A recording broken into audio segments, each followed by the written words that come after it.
times people will hear me saying, God is good all the time. And what this means to me, that there are universal spiritual principles, laws that govern the universe that describe the nature of the presence of God, and they are for us and not against us. They can't compromise nor contradict their own nature. And when one begins to align themselves with these universal spiritual principles that govern the universe, their life takes on the timbre, the tenor, and the shape of the beauty and the love and the intelligence that governs the cosmos. Indeed, when you begin to understand this, you begin to also understand what the real law of attraction is. It simply means that the universe bends itself around your predominant thought pattern. That your thoughts, being a unit of mental energy, have the tendency to transmute themselves into perception, speech, behavior, events, circumstances, and your experience. You literally attract to yourself what you're holding in mind, whether you believe it or not. Today, I want you to know that you can grow in having a real choice for your destiny. Do you realize that most people do not choose? Most people are reacting to circumstances because choice is a function of awareness. You are here to understand that there is a science to getting rich. There's a science to prosperity. There's a science to success. And as you follow these time-honored spiritual principles, you will become more and more aware of the natural good that is within you, and your life will begin to change. I want you to listen now to session 2. As Bob brings us into, there is a science of getting rich.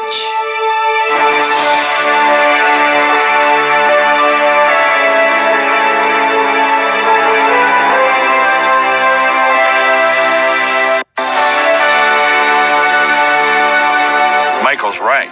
God is good all the time. In this session, we're going to get into one of the most important subjects any human will ever study, the laws of the universe.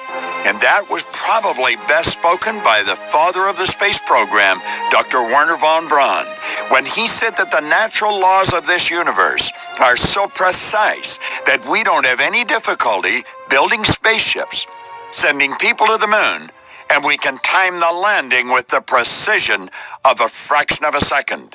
He also said these laws must have been set by someone. You know, the best definition of natural law seems to be that it is the uniform and orderly method of the omnipotent God. This whole universe moves in very precise order. And as we gain an understanding of that order and then bring our life into harmony with it, everything in our world improves. And we move into harmony with the purpose of spirit itself. Spirit is always for expansion and fuller expression. There is a science of getting rich. It's an exact science, like algebra or arithmetic. There are certain laws which govern the process of acquiring riches. Once you learn and obey these laws, you will automatically become a member of that select group of people who live the secret. And you will get rich with mathematical certainty. Now, there is but one great law, namely, energy is. Theology call it God is. See, there's only two sources of reference that you can go to find anything about yourself or the makeup of the whole universe. One is science and the other is theology. Science says energy is. Theology said God is. All physical and mental science is based on this one great law and its 7 subsidiary laws which operate in coordination with each other. You're not able to talk about one of these laws without talking about the other. The law of vibration is the law that serves as the foundation for the law of attraction. And the law of attraction is the basis of the secret. It was the law of attraction that everyone spoke about on The Secret. It's what transformed their lives. It's what they began to understand. And it was the law of attraction that put the science of getting rich in Rhonda Byrne's hands. And it was the science of getting rich that transformed her life, that illuminated her, that caused her to see something that she would go on to create that would change the lives of millions of people all over the globe. The Secret. Here are the 7 laws. Number 1, the law of perpetual transmutation. Number 2, the law of relativity. Number 3, the law of vibration. Number 4, the law of polarity. Number 5, the law of rhythm. Number 6, the law of cause and effect. And number 7, the law of gender. Now, these are not in any particular order. I have just arbitrarily put them down in that order. In fact, number 6, the law of cause and effect, is the law that Emerson referred to as the law of laws. So he must have given that priority over the others. And you'll probably give priority to one over the other. In fact, the law of vibration is actually the base of the law of attraction. There would be no attraction without the law of vibration. You see, it's the vibration you're in that's going to dictate what you attract to you. So as we go through this lesson, you're going to start to see things from a different point of view. I think our perspective of things will change. Now, this is a lesson, by the way, that you will want to study maybe 1,000 times. I have been studying these since the 60s. When Leland Val Vanderwall and Dr. C. Harry Roeder exposed this information to me with respect to the laws. The laws are something you want to fall in love with because it's the order that the entire universe operates with. Now let me repeat. The best definition of natural law seems to be it is the uniform and orderly method of the omnipotent God. Unlike any other form of animal life that's been created, you and I were given the power of choice or free will.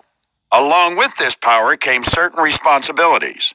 The capacity to choose does not involve freedom from the consequence of our choice.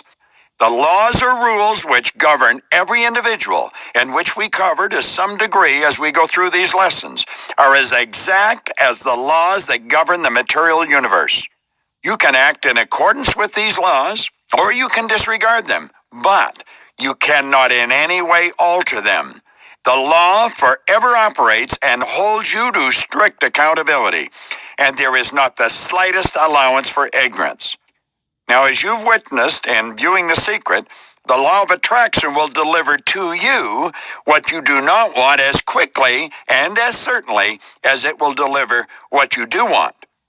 Anytime you spend time thinking of what you don't want, do you know you are drawing it to you? I want you to think of the time that you spend focusing on conditions or circumstance or situations that you may not be very fond of. Things that you don't like. I hear people constantly telling me about their problems, and I'll say, quit saying that. Quit talking about the problems. Start talking about the opposite to the problem. Start talking about the solution. Start thinking what you don't want, and then ask yourself what's the opposite to that. And that's where you switch. That's where you go to. Only see the good that you desire, because whatever you're seeing, you are attracting. What you see in your mind controls the vibration you're in, and the vibration dictates what you attract.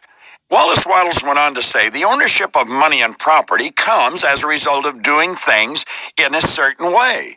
We're getting into finding out what that certain way is. It's by law.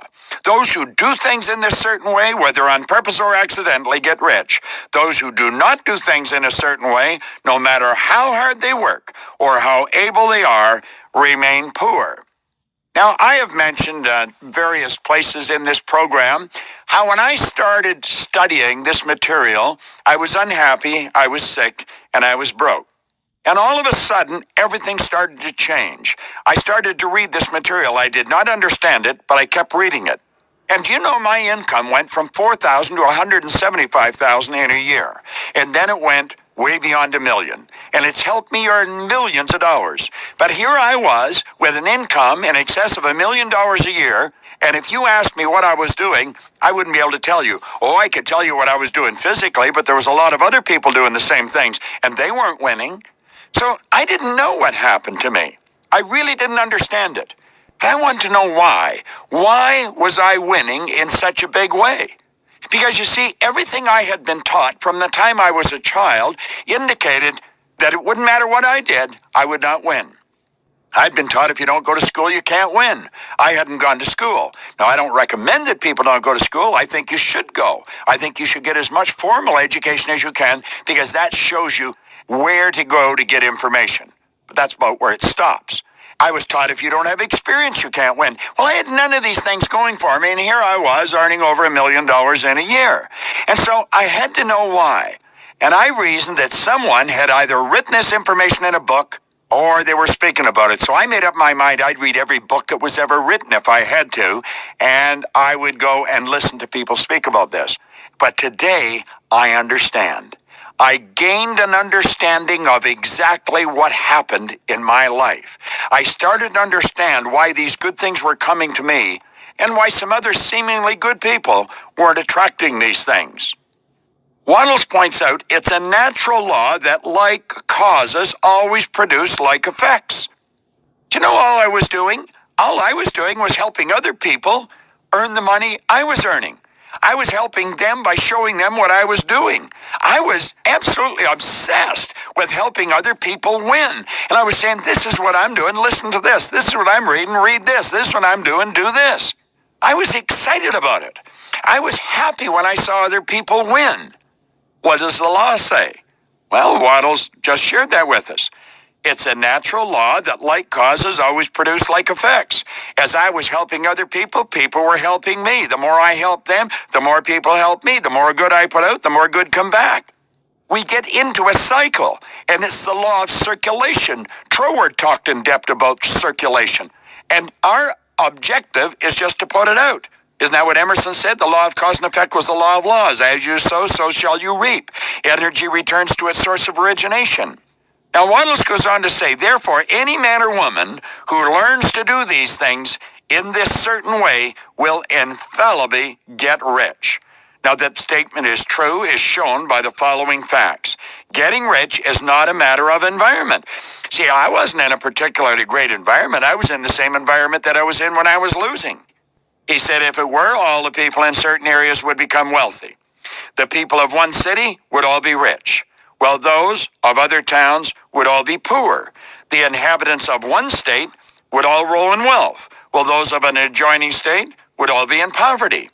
We frequently see rich and poor people living in the same environment and often engaged in the same vocations. When two people are in the same locality and in the same business, and one gets rich while the other remains poor, it shows that getting rich is not primarily a matter of environment. Some environments may be more favorable than others, but when two people in the same business or in the same neighborhood, one gets rich while the other fails, it indicates that getting rich is the result of doing things in a certain way. Furthermore, the ability to do things in this certain way is not due solely to the possession of talent, because many people who have great talent remain poor, while others who have very little talent get rich. If we study people who have gotten rich, we find that they are an average lot in all respects. It is evident that they do not get rich because they possess unique talents and abilities.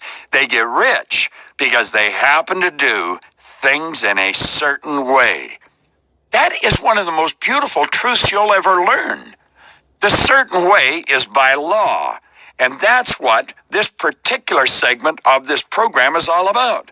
There is a science of getting rich. It's about the law. Getting rich is not a result of saving or thrift. Many very penurious people are poor, while free spenders often get rich. Nor is getting rich due to doing things which others fail to do. Two people in the same business often do almost exactly the same things. One gets rich while the other remains poor or becomes bankrupt. What are you in harmonious vibration with? I have a dear friend of mine, Eli Palmer. Eli Palmer is my physical training coach. When I'm in Toronto, I'm up at 5 a.m. and I'm in the gym at 6. And he's there and he puts me through the paces. He has me stretching and lifting and exercising, and he's got a beautiful business there. Eli is a student of this material. He doesn't just work with the body, he works with the mind. Eli is not only strong from the neck down, he's strong from the neck up. He's got a phenomenal attitude towards people, towards business, and towards growth. But here's the point.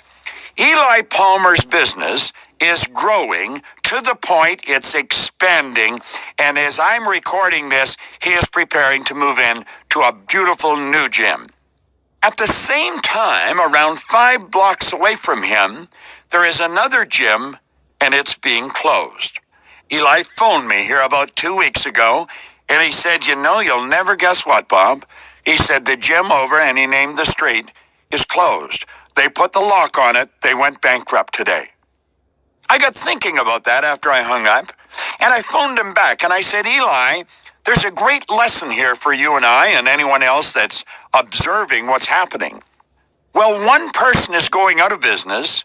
Another person's business is expanding. Your business is growing. Their business is dying. You're in the same environment. You're only blocks away. You're doing exactly the same thing in exactly the same marketplace. One business grows, the other dies. Eli's business is called Better Bodies.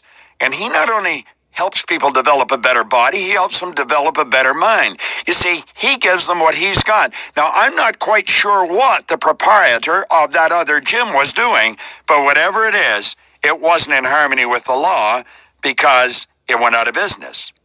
Now, Wallace Wattles has pointed out, from all these things, we must come to the conclusion that getting rich is the result of doing things in a certain way. If getting rich is the result of doing things in a certain way, then any man or woman who can do things in that way can become rich.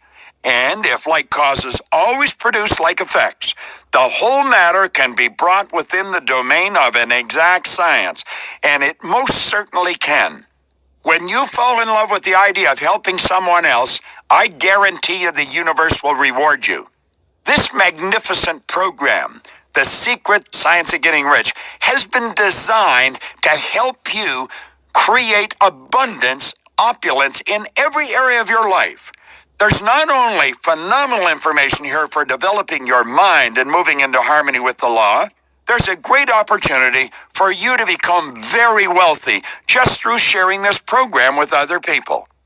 Now, Wattles has brought to our attention that the question arises whether this certain way may not be so difficult that only a few may follow it. As we have seen, this cannot be true so far as natural ability is concerned. Talented people get rich, and blockheads get rich. Intellectually brilliant people get rich, and very stupid people get rich. Physically strong people get rich, and weak and sickly people get rich. Wallace goes on to point out that some degree of ability to think and understand is, of course, essential. But insofar as natural ability is concerned, any man or woman who has sense enough to read and listen and understand the words that are in this particular program can certainly get rich.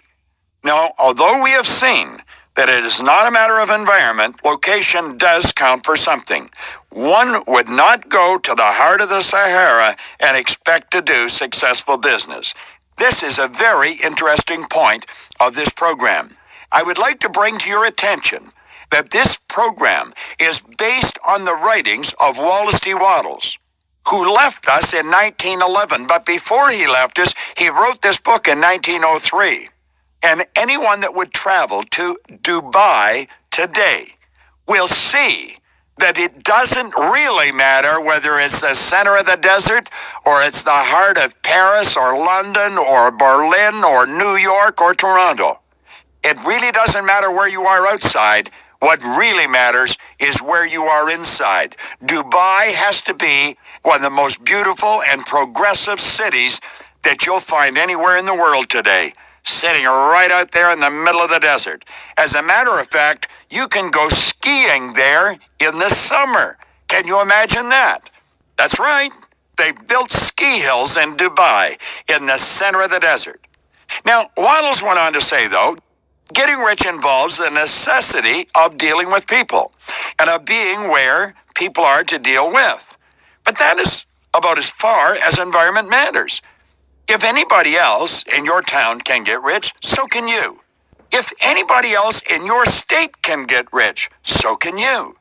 Again, it's not a matter of choosing some particular business or profession. People get rich in every business and in every profession. while their next-door neighbors in the same vocation remain in poverty. I often mention to people that I read this book and all of a sudden I was earning $175,000 a year. And then my income went over $1 million a year. Now I know that in talking to the audience, I often say, now I know many of you are wondering, what were you doing? And I've come to the conclusion it doesn't matter what you're doing. What matters is how you're doing it. I did it washing floors. That's right, cleaning offices. I had a goal, and the goal was to have $25,000. I didn't even know anyone with that kind of money. And I started thinking of earning money, and I quit thinking of debt. If your goal is to get out of debt, I guarantee you're going to stay in debt. Now, my goal was to have $25,000, and so I started to hear people talking about earning money. Someone said there's good money cleaning floors. I said, I'm not proud, I'll clean floors. Do you know in less than 5 years, I was cleaning floors in Toronto, Montreal, Boston, Cleveland, Atlanta, London, England. It really doesn't matter what you're doing. What matters is how you're doing it. Now again, if we go back to Wallace Wattles' words, he said, it is true that you will do best in a business which you like. And if you have certain talents which are well developed, you will do best in a business which calls for the exercise of those talents. Also, you'll do best in a business which is suited to your locality. An ice cream parlor would do better in a warm climate than in Greenland. A salmon fishery will succeed better in the Northwest than in Florida, where there are no salmon. But aside from these general limitations, getting rich is not dependent on your engaging in some particular business, but on your learning to do things in a certain way. Let me repeat that. Aside from these general limitations, getting rich is not dependent on your engaging in some particular business, but on your learning to do things in a certain way. If you're now in business and someone else in your locality is getting rich in the same business, well, you're not getting rich.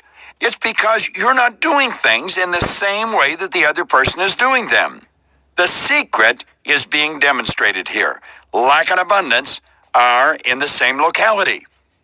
And that's what Rhonda Byrne demonstrated so beautifully in the movie The Secret. Well, one person's attracting good things, another person's attracting bad things. One person's attracting debt, they're attracting bills, another person is attracting great wealth. Well, one person's sitting in the restaurant thoroughly enjoying great service, the other person is having the dinner spilled all over them. It's the same law that's bringing this about.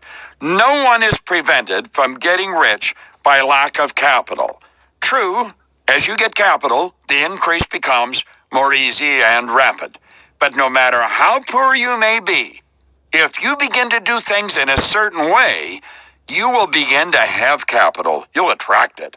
The getting of capital is a part of the process of getting rich. It is a part of the result which invariably follows the doing of things in a certain way. I have a very good friend of mine, Laurel Langmeyer, has built an enormous business on this, has earned millions of dollars. She has a company called liveoutloud.com. You should go and check it out. Great opportunities there.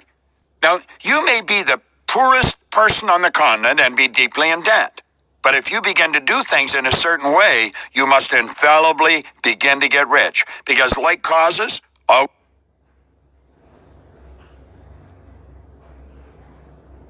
produce like effects. You will get rich even if you do not have friends, influence, or other resources. Maxwell Maltz brought this out so beautifully in his great book, Psycho-Cybernetics.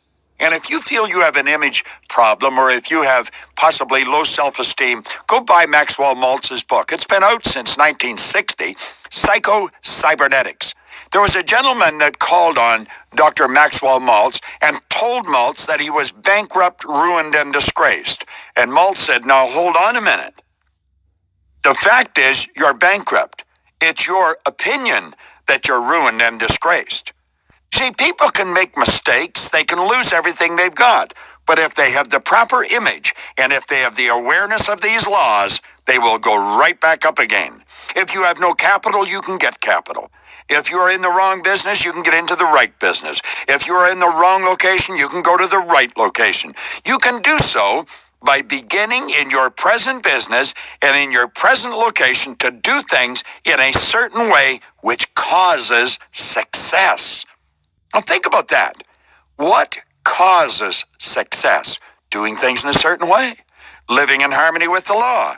You must begin to live in harmony with the laws that govern the universe. Clearly remember, the law of attraction is always working and never rests. Think it, feel it, do it, and you will attract it. This is the great secret of life.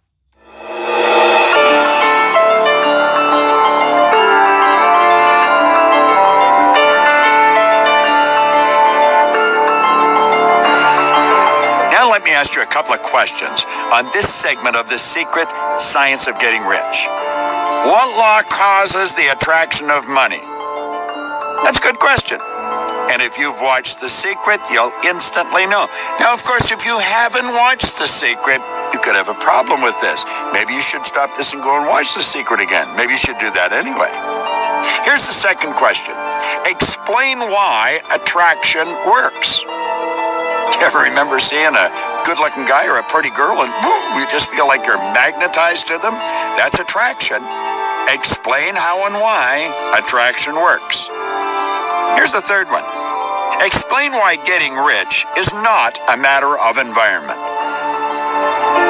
It's a good question. And number 4, explain why getting rich is not the result of superior talent. And God knows I was sure happy it wasn't, because I didn't seem to have any talent when I first started to earn a lot of money. Explain why getting rich is not the result of superior talent. Napoleon Hill put it very well. He said, you wouldn't desire something if you didn't have the talent to carry it out. He's right. Now, number 5, explain why getting rich is not the result of saving or thrift. Now, that'll probably drive a few parents crazy. They're trying to teach their children, save, save, save. Keep it circulating. Get in the way of attraction and you can attract more. Remember what I said from the Upanishads? From abundance he took abundance and still abundance remained. Now, number 6, explain why getting rich is not the result of doing things that are neglected or overlooked by others. That's a good question. I want to repeat that for you. Explain why getting rich is not the result of doing things that are neglected or overlooked by others. Now here's number 7. Explain why doing things in a certain way is not too difficult to follow. These are great questions.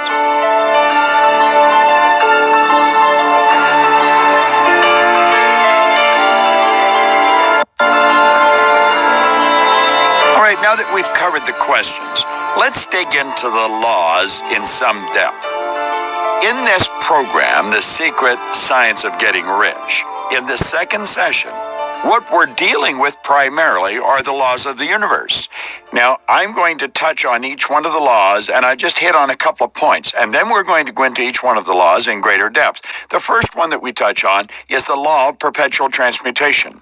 What does this law tell us? It tells us energy moves into physical form. It also points out the images you hold in your mind most often materialize in results in your life. Now, the next law is the law of relativity. That law states nothing is good or bad, big or small, until you relate it to something else. Another main point is that practice relating your situation to something much worse, and yours will always look good. Now, the law of vibration states that everything vibrates, nothing rests. Conscious awareness of vibration is called feeling. Your thoughts control your paradigms and your vibration, which dictates what you attract. Another very important point to the law of vibration is this. When you are not feeling good, become aware of what you are thinking, then think of something pleasant. All right, now let's go to the law of polarity. Everything has an opposite. Hot, cold. Up, down, good, bad. There'd be no inside to the room if there wasn't an outside to the room. I'll say, well, that's fairly obvious. It may be fairly obvious, but I'm going to tell you, when you carry it a little further, you'll see that most people miss it. Now, here's another important point about the law of polarity. Constantly look for the good in people and in situations. When you find it, tell the person. People love compliments, and the positive idea in your mind makes you feel good. Remember, good idea, good vibration. Good vibrations is a nice idea. If you're in a good vibration, you're going to attract good things to you. Now let's go to the law of rhythm. The law of rhythm states the tide goes out, the tide comes in. Night follows the day. Good times, bad times. See, that's the way it is. It affects all aspects of your life. Here's a point of the law of vibration. Here's another point on the law of rhythm. When you are on a downswing, do not feel bad. Know the swing will change and things will get better. There are good times coming. Think of them. That's good advice, isn't it? Now here's another one, the law of cause and effect. Whatever you send into the universe comes back. Action and reaction are equal and opposite. Say good things to everyone. Treat everyone with total respect, and it will all come back. Never worry about what you are going to get. Just concentrate on what you can give. And the last of these natural laws of the universe that we're touching on is the law of gender. Every seed has a gestation or an incubation period. Ideas are spiritual seeds and will move into form or physical results. And here's a point that you want to remember about the law of gender. Your goals will manifest when the time is right. Know that they will. You might not know the time, but the law does, and the law dictates it must move into form in the right time. Now, you're going to find in your exercise material, after each law, where we explain each law, there's a blank page, and that's for you to sit down and think, how can I apply this new information to my business life, my personal life, to all aspects of my life? It's not good enough just to hear me explain this. It's not good enough for you to just think about it. No amount of reading or memorizing is going to make a person successful in life. It is the understanding and application of wise thoughts that count. I want you to study it, hear what I suggest to you right now, and then I want you to sit down and write out how you're going to apply this to your life. Now, we're going to dig into these in greater depth. So let's start off with the law of perpetual transmutation. Now, this law explains that everything in the universe that we can see, hear, smell, taste, or touch, together with our emotions, is the manifestation of energy in various levels of vibration. The universe as a whole and in its parts has its existence in an ocean of motion. You literally live in an ocean of motion. Motion is the only thing that is constant. Change is energy's only attribute, and because of it comes all that is apparent to our material senses. Energy is in a constant state of transmission and transmutation. It is the cause and effect of itself and can be neither created nor destroyed. Thought energy, non-physical, energy, spiritual, thought. What we're dealing with is a power that's flowing to and through us. Now, I want you to visualize yourself as the stick person. You see your head as your mind, and you see your body as the instrument of your mind. The top half of your head is your conscious mind.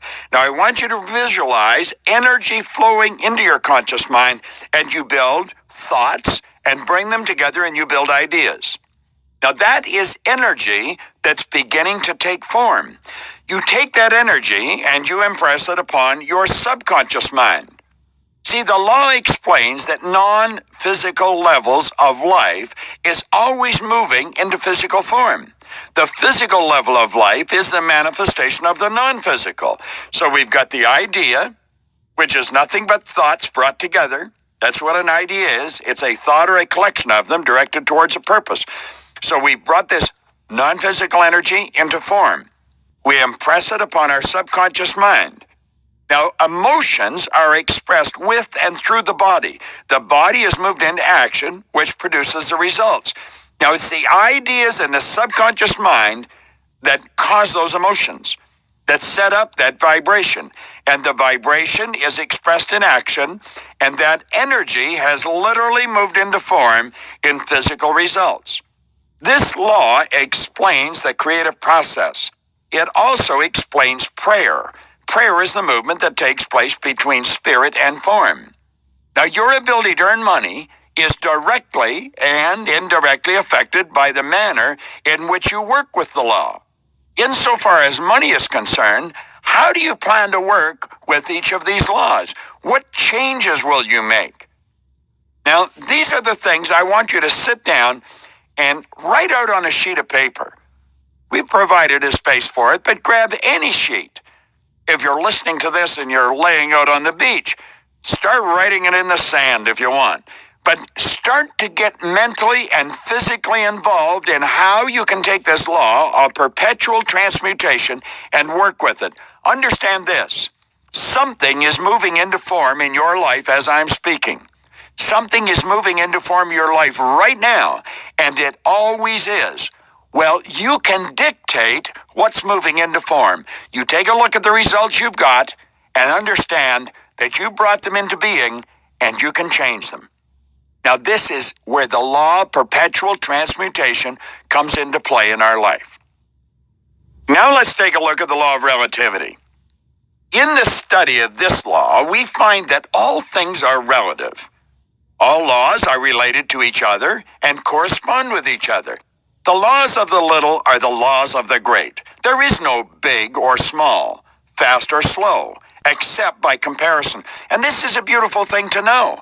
Nothing's big, nothing's small. The subconscious mind doesn't understand anything being big or small. Everything just is. Now, every law that is a law must be relative to all the other laws. In other words, they must be in harmony, agreement, and correspond with each other. An understanding of this law, the law of relativity, will give one the means of solving many of the secrets of nature that seem paradoxical. The much discussed fourth dimension is nothing more nor less than the dimension of vibration.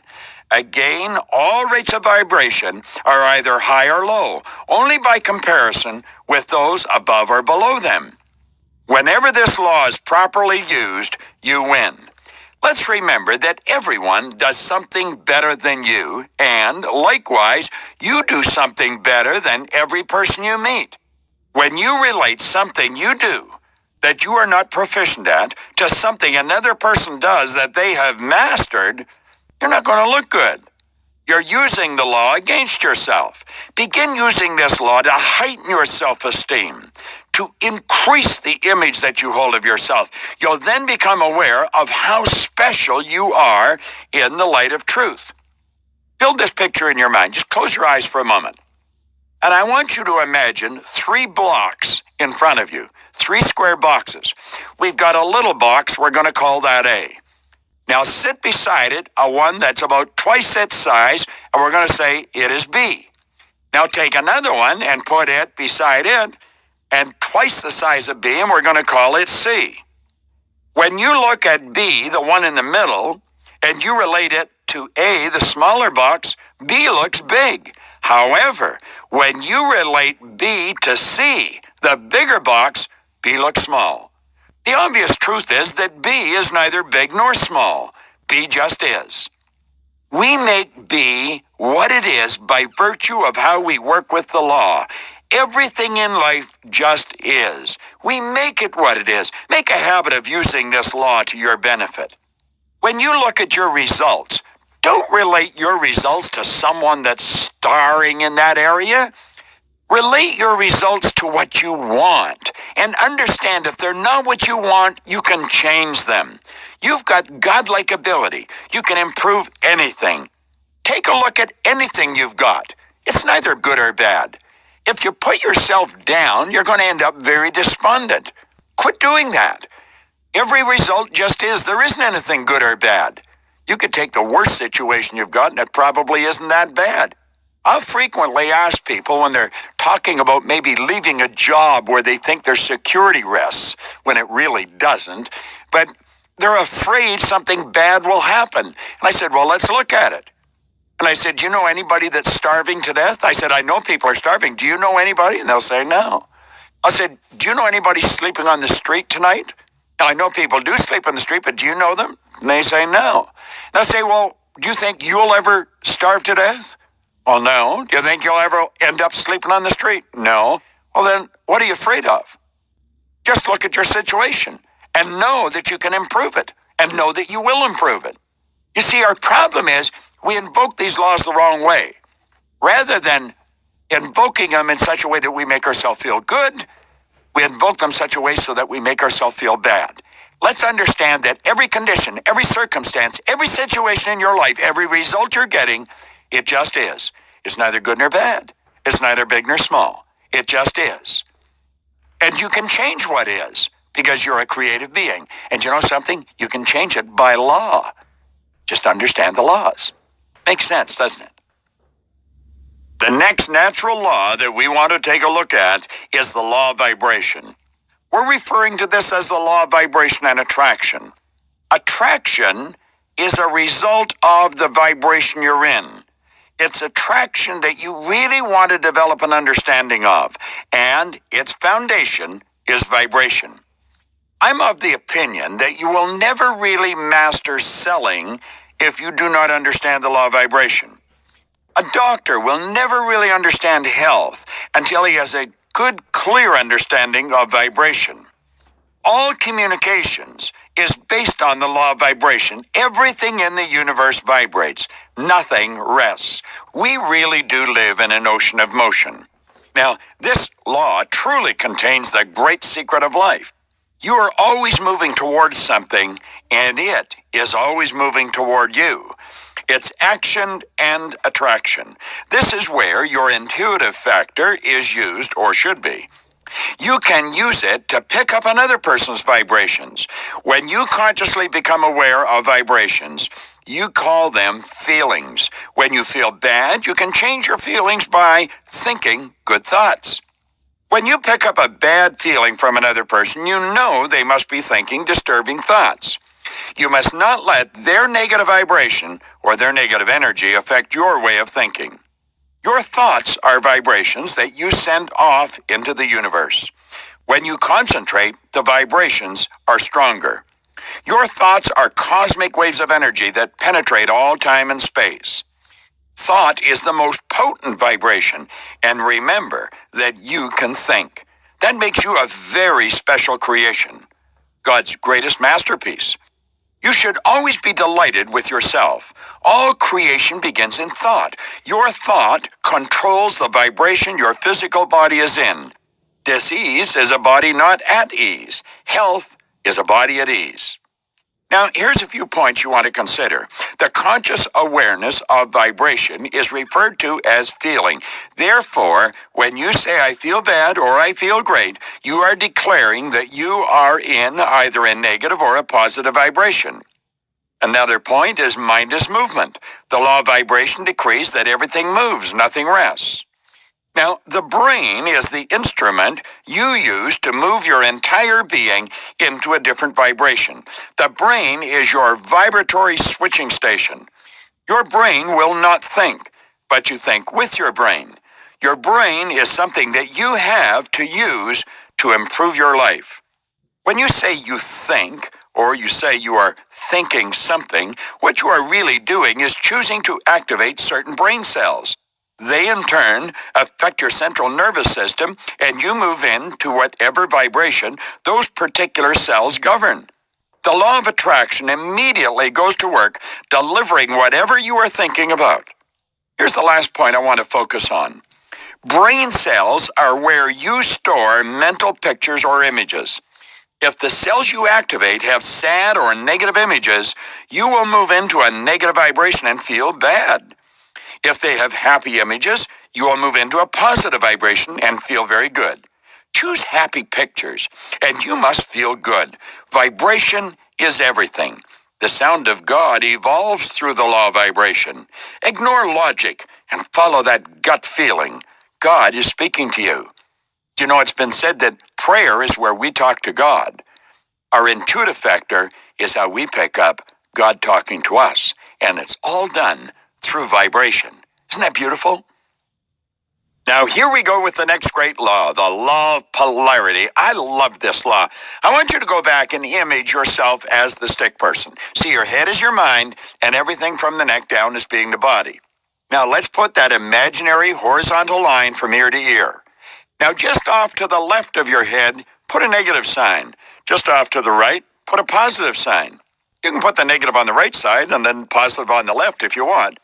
But what we're looking at are opposite sides of our head. You're looking at the opposite sides of anything. Those two symbols represent the negative and the positive. Everything in the universe has its opposite. There would be no inside to a room without an outside. If you referred to the side of a sheet of paper that words are written on as the top, then the other side would be the bottom. You have a right and a left side to your body, a front and a back. Every up has a down and every down has an up. The law of polarity not only states that everything has an opposite, it is equal and opposite. If it was 3 feet from the floor up onto the table, it would be 3 feet from the top of the table down to the floor. If it's 150 miles from Manchester to London, by the law it must be 150 miles from London to Manchester. It could not be any other way. If something you considered bad happens in your life, there would have to be something good about it. If it was only a little bad, when you mentally work your way around to the other side of it, you will find that it's only a little good. I want you to mentally build a line, a horizontal line out in front of you. Make it 6 feet long. Make the left-hand side of the line where it ends negative, the right-hand side of the line where it ends positive. Now here we've got a horizontal line that's 6 feet long. Right in the center, put a vertical line. And above the vertical line, put the word is. The line just is. When you move to the left-hand side of the center, it's negative. Move to the right-hand side of the center, it's positive. If you just go an inch to the left-hand side of the line, you'd say it's only a little negative. Well, it's equal and opposite. When you work your way around to the positive side, you're just going to go an inch to the right-hand side. Now, if you went over about 3 feet, you'd be way off at the end, and it could be terrible. Go opposite on the right-hand side, then it's going to be great. You make it negative or positive by virtue of how you choose to think about the situation. When you look at the situation one way, it's negative. You can change your perspective and look at it from the opposite viewpoint and find it will be positive. But in truth, every situation you look at just is. It may be a little difficult to say everything just is. If something nasty happens, you're inclined to look at the nasty side of it. But when something good happens, you look at the good side. Now we're being controlled from outside. Let's control it from inside. It doesn't matter what happens. It just is. You don't react, you respond, and then keep on going. Now remember what I suggested when we first started to discuss these laws. I suggested that you take the time to read the material on each law, take a blank sheet of paper, sit down, and write out an exercise where you could actually use the information, apply it to your business, to your personal life, but apply it to your life to improve the quality of your life. Now we're coming to the law that takes us up and down, where we just flow up and down. It's the law of rhythm. The law of rhythm embodies the truth that everything is moving to and fro, flowing in and out, swinging back and forward. There's a high and a low tide. Everything is flowing both in and out in accordance with the law. There is always a reaction to every action. Something must advance when anything retreats. Something must rise when anything sinks. The law governs the movement of all the planets in their orbit, and also manifests in the material and vegetable kingdoms. Men and women can observe this law in their mental, physical, and emotional states. The law of rhythm is universal. This can be observed in the rising and setting of the sun and the moon, ebb and flow of the tides, coming and going of the seasons, and in the rhythmic swing of consciousness and unconsciousness. You're not going to feel good all of the time. No one does. If you did, you wouldn't even know it. The low feelings are what permit you to enjoy the high feelings. There will always be highs and lows in life. Reason gives us the ability to choose our thoughts. That's what we call free will. Even when you are on a natural downswing, you can choose good thoughts with your free will and continue to move up toward your goal. Do you know, when President Nixon was marched out of office virtually. He had to resign. When he was leaving, he made a speech. And he said, it's only by experiencing the depths of the valley that you will enjoy the magnificence of the mountain. Well, you know, he was right.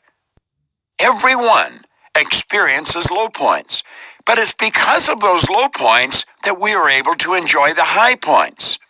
We have dominion over our marvelous mind. We have been given the godlike ability to choose our thoughts. So let's make up our mind that we're going to stay in control. Now, prior to continuing with this lesson on the law, let me again remind you, as you go through your exercise material, you will notice after every law is a blank sheet. Those sheets are designed for your use. We want you to stop and ask yourself, how are you going to apply these laws? How are you going to apply this specific law in your life? You got to think about it, and I'd recommend that you give it good use. Apply each law to just one area of your life, and you're going to form the habit of living with the law. Now, this brings us to the law of cause and effect. Every cause has its effect. Every effect its cause. There is no such thing as chance. Everything happens according to law. Nothing in the entire universe ever happens unless it occurs according to law. Nothing ever escapes the law. It is impossible for the human mind to conceive of starting a new chain of causation for the simple reason that every effect must have a cause, and in turn, the cause must have an effect. Thus, we have the perpetual, never-ending cycle of cause and effect. You know, we use the word miracle and chance and luck fairly liberally. Quite freely, we toss those words out. Voltaire said we invented those words to express the known effects of unknown causes. Ralph Waldo Emerson called this law, the law of cause and effect, the law of laws. You are, of course, very interested in results. Your physical health, your relationships, the respect you earn, your material income. You must concentrate on the cause, and the effect will automatically take care of itself. That is how the law works. Now, I've outlined a few affirmations that you can use with respect to the law of cause and effect and your life. Now, here's one for your mental and physical health. Start repeating to yourself, I am so happy and grateful now that I maintain a balanced diet and exercise mentally and physically every day. Here's one for your relationships. I am so happy and grateful now that I maintain close contact with all my loving and meaningful relationships. And how about the respect you earn? Here's another one. I am so happy and grateful. I treat everyone with the utmost respect. I am a good finder. Don't be a fault finder, be a good finder. How about your material income? I am so happy and grateful now that money comes to me in increasing quantities through multiple sources on a continuous basis. I continually think of creative ways to provide better service. Learn to live by the law. Forget about luck. Now, here's a great lesson I learned a long time ago. It's the law of psychological reciprocity. When you put a positive out, you'll get a positive back, but very rarely right away. When you put a negative out, you'll get one right back. Rather than be caught by this law, we should use it. When someone gives you a positive, give them one right back. And when someone sends you a negative, step aside and let it keep on going. I have found a good way to understand this law of psychological reciprocity by using the martial arts as a metaphor. There are three forms of martial arts that I want to refer to. There's karate, there's judo, and there's aikido. Now, karate is a very hard form of martial arts. That's where you hit me and I hit you. You kick me, I kick you. And we beat the daylights out of each other. There's nothing gained by that. Judo is where you take the strength of another person's shot and you put them down with it. You win the battle, but you lose the war. Churchill was considered a master at psychological judo. Bessie Braddock one time said to him, Sir Winston, you're drunk and disgusting. And he said, yes, madam, I am. And he said, and you're ugly. But he said, tomorrow morning, I'm going to be sober. I think it was Lady Astaire said to him, Sir Winston, if I was your wife, I'd put arsenic in your coffee. He said, Madam, if I was your husband, I would drink it. It's reported that George Bernard Shaw sent Churchill an invitation to his play Pygmalion when it first came on the stage. On the invitation, he wrote, bring a friend if you have one. Churchill sent him a note back and told him he was sorry he wouldn't be able to attend, that he had a previous commitment that he felt compelled to keep. But he said, if the play's still running the second night, I'd be glad to come and see it. Now, you see, you're winning the battle, but you lose the war. Aikido is where when someone takes a shot at you, you duck and let it keep on going. They take another shot, you duck and let it keep on going. And when they've worn themselves out, you're as fresh as a daisy, you can just lead them to where you want them to go. When you give a person a compliment, they will usually bask in the light of that compliment and they'll enjoy it. And later on, they'll think, that was really nice of him or her, and they'll send you good energy back. But if you yell at someone and you treat them improperly, they're going to yell back at you. Let's not do that. When someone gets upset and yells at us, let's not yell back. Let's stay calm. Let's use the Aikido concept. Let's duck and let it keep on going. Now take a few moments and sit down and write out how you're going to apply the law of cause and effect to your life. Now this brings us to the last of these great laws, the law of gender.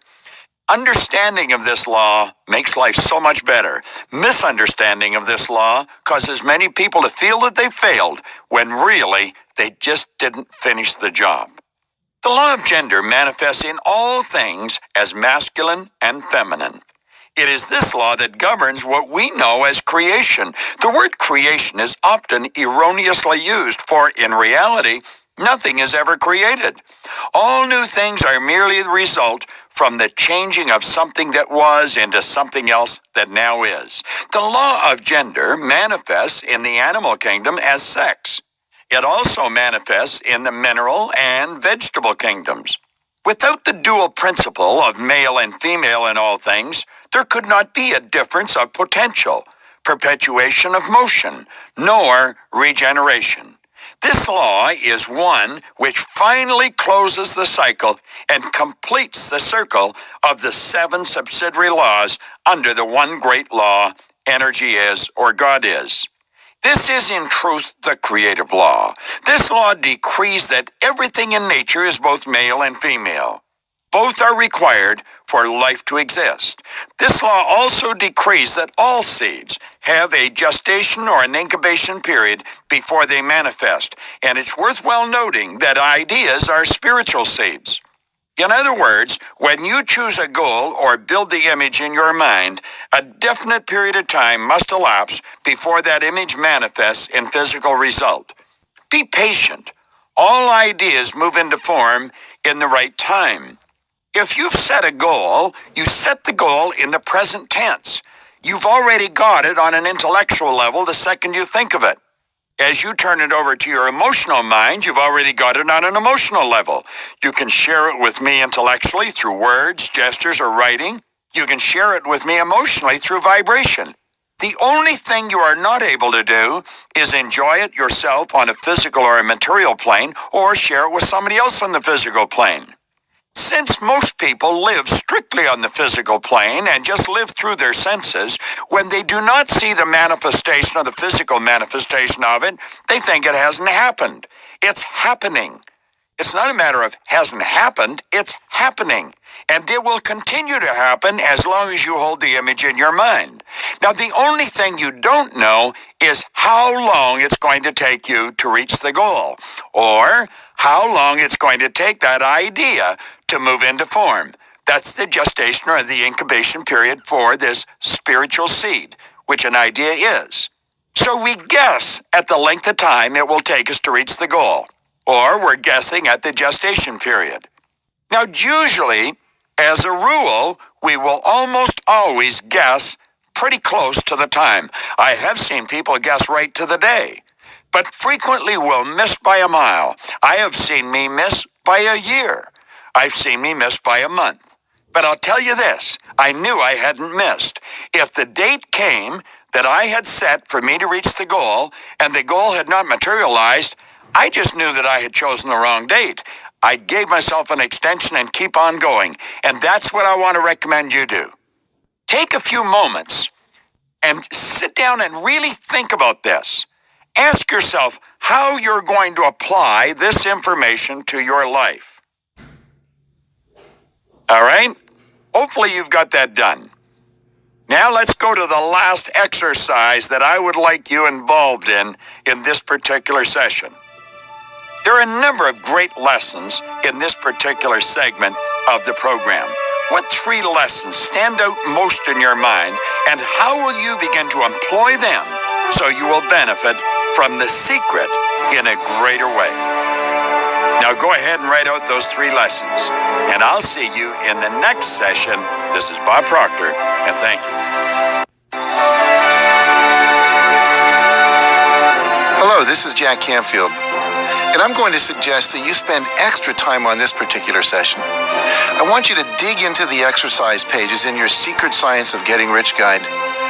Bob has invested an enormous amount of time into researching these laws. And I want to suggest that you also spend some serious time studying these laws and filling in the exercises accordingly. What this session teaches us is that you have a power within you that is far superior to any circumstance or situation around you. You have free will to think what you want to think. It's these very thoughts that are in charge of directing power to whatever you choose in your lifetime. So think for a moment. What are you choosing now? And what have you unconsciously chosen in the past? Let's think about this in regard to earning money. Although the differences in what you've earned over the last 12 months and what you may choose to earn over the next 12 months might be great, the needed change in your personality is usually very small. It's all a matter of choosing and changing your thought. Your right to life means your right to have the free and unrestricted use of all the things which may be necessary for your physical, mental, and spiritual unfolding. In other words, your right to be rich. See, we have the right to choose and the ability to choose what we're going to have. Ask and it will be given. Our problem is we don't really believe it. The current results you have in your life are based on your current beliefs, and your present income is based on your current belief of what you're capable of earning. As you go through this program, you're going to reevaluate what you see as truth, what you believe. When you reevaluate a situation and change your beliefs based on your new awareness, you will find that your results will also automatically change. Bob often says, mental activity does not necessarily constitute thinking. And he's right. Most people don't really think. They don't really evaluate. They are not using this higher part of their personality. As we go through this program together, we're going to be educating ourselves in a different fashion. Napoleon Hill once said, "An educated person has so developed the faculties of their mind that they can acquire anything they want, or its equivalent, without violating the rights of others." And this is what we're here to do. See, as Wallace Wattles so clearly stated, you do not get rich by doing certain things. You get rich by doing things in a certain way. We want to use our conscious mind in a much different manner than we've been conditioned to use it in the past.